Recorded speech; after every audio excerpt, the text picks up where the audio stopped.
हे मेरे प्यारे बंधुओं, मैं आप लोगों को यह बताना चाहता हूँ कि आप परमपिता परमेश्वर ईश्वर के अंश हैं। अगर आप ईश्वर के अंश हैं तो आप में ईश्वर की सभी दिव्य शक्तियाँ समाई हुई हैं। सिर्फ आपको अपने आप को पहचानने की ज़रूरत है। जैसे कि आप अपने आप को ये मानिए कि अगर आप ईश्वर के अंश हैं तो आप में ईश्वर की दिव्य शक्तियाँ समाई हुई हैं। जिस प्रकार से ईश्वर में शक्तियाँ रखी हैं उस प्रकार आप अपने आप को मानिए कि आप पूर्ण रूप से शारीरिक रूप से स्वस्थ हैं।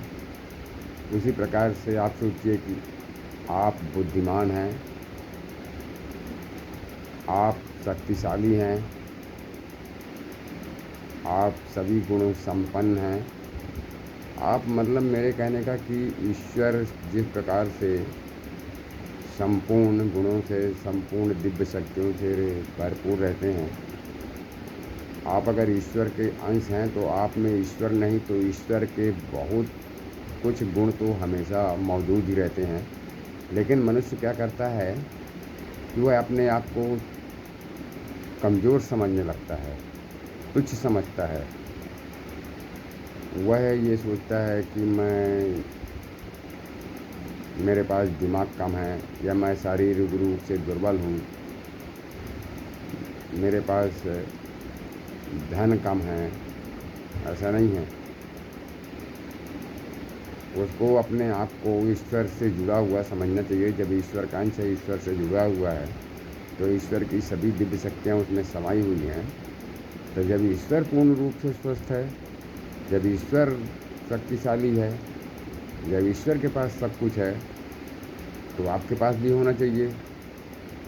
यह बात आपको मानना चाहिए। जब ये बात आप अपने मन में बिठा लेंगे, आप इस प्रकार की सोच रखेंगे, जब जिस दिन आपके मन में यह विचार पूर्ण रूप से दिमाग में बैठ जाएगा कि मैं ईश्वर को अंश हूँ और ईश्वर की सभी दिव्य शक्तियाँ मुझ में समाई हुई हैं, तो ईश्वर के सभी कृपा आप पर पूर्ण हो जाएगी।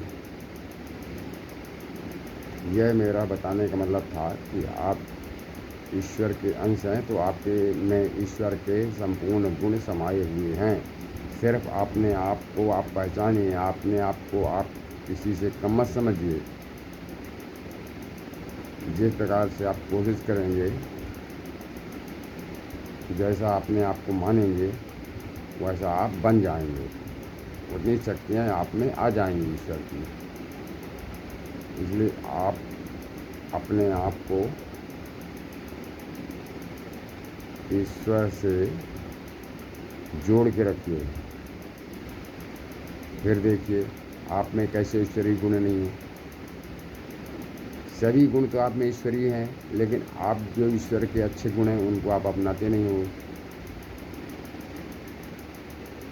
आप अपनी सोच को अपन बेहतरीन रखिए, फिर देखिए कैसे चमत्कार होते हैं आपके जीवन में। धन्यवाद।